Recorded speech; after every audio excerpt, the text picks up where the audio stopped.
নমস্কার বন্ধুরা, ভজরি মান্না কিচেনে তোমাদের সবাইকে স্বাগত। আজকে কুমড়ো দিয়ে পকোড়া করে তোমাদের সঙ্গে শেয়ার করছি। চলো কি কি উপকরণ লাগলো আর কিভাবে আমরা রান্নাটা করলাম আমরা দেখে নিই। তাহলে রান্নাটা এখন শুরু করি। আজকে কুমড়োর পকোড়া করে তোমাদের সঙ্গে শেয়ার করছি। কুমড়োটাকে ছোট ছোট টুকরো করে কেটে ধুয়ে নিলাম। একটা বাটিতে একটু গরম জল করে আমি একটু নুন দিচ্ছি আর কুমড়োগুলোকে একটু ভাপিয়ে নিচ্ছি। প্রায় 5 মিনিট আমি কুমড়োটাকে সেদ্ধ করে নিলাম। সেদ্ধ হয়ে গেছে, এবার আমি এটাকে জল থেকে তুলে নিচ্ছি।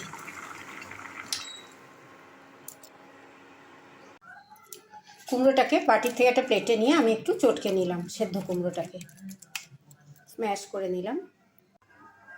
এরপর কুমড়োটাকে বাইন্ডিং করার জন্য আমি এখানে একটা বাটিতে একটুখানি বেসন নিয়েছি, একটু চাল গুঁড়ো নিয়েছি, পেঁয়াজ লঙ্কা কুচিয়ে নিয়েছি আর একটু কারি পাতা কুচিয়ে নিয়েছি। কুমড়োর যে কোনো রেসিপিতে কারি পাতার গন্ধটা খুব ভালো লাগে। এবার আমি কুমড়োটা বাইন্ডিং করে নিচ্ছি। এইবার আমি সেদ্ধ কুমড়োটার উপরে প্রথমে দিয়ে দিচ্ছি বেসন, তারপরে দিয়ে দিচ্ছি চালের গুঁড়ো, তারপরে একটু পেঁয়াজ লঙ্কা কুচিয়ে রেখেছি আমি, সেই কুচনো পেঁয়াজ লঙ্কাটা দিয়ে দিচ্ছি, আর একটু কারি পাতা কুচনো আছে সেই কুচনো কারি পাতাটাও আমি দিয়ে দিচ্ছি। এবার আমি এটাকে হাত দিয়ে খুব ভালো করে মেখে নেব। কুমড়োটা মাখার সময় আমি কিন্তু কোনো জল দিইনি।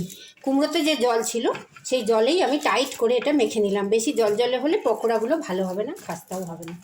আমার তৈরি হয়ে গেল পকোড়ার পুরটা। এবার আমি এটাকে কড়াইতে গোল গোল করে ভেজে নিচ্ছি।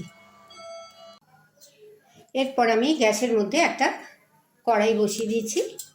কড়াইটা একটু গরম হয়ে গেছে, এবার তাতে একটু সর্ষের তেল আমি দিয়ে দিচ্ছি। সর্ষের তেলে আমি পকোড়াগুলো ভাজবো।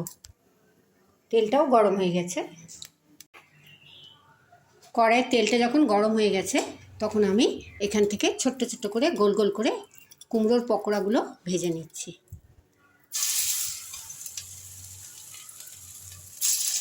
যেহেতু টাইট করে মেখেছি তাই জন্য খুব তাড়াতাড়ি এটা খাস্তা হয়ে যাবে। এগুলো আমি ভেজে নিচ্ছি। এক পিঠ হয়ে গেছে, এবার আমি এগুলোকে আস্তে আস্তে উল্টে দিচ্ছি।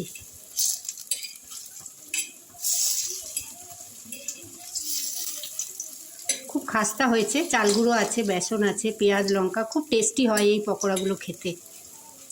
উল্টে দিলাম, এই পিঠটাও আমি ভেজে নিচ্ছি।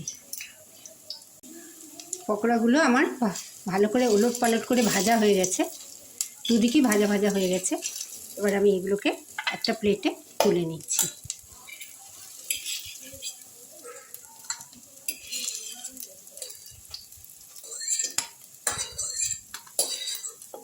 আরও কিছু পকোড়া আমি এর মধ্যে দিয়ে দিচ্ছি। এবার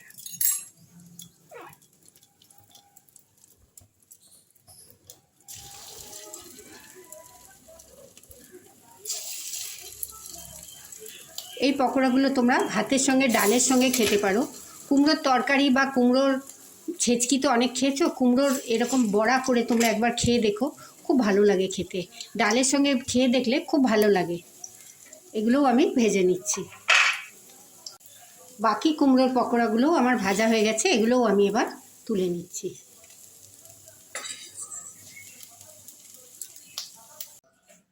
তৈরি হয়ে গেল মুচমুচে খাস্তা গরম গরম কুমড়োর পকোড়া।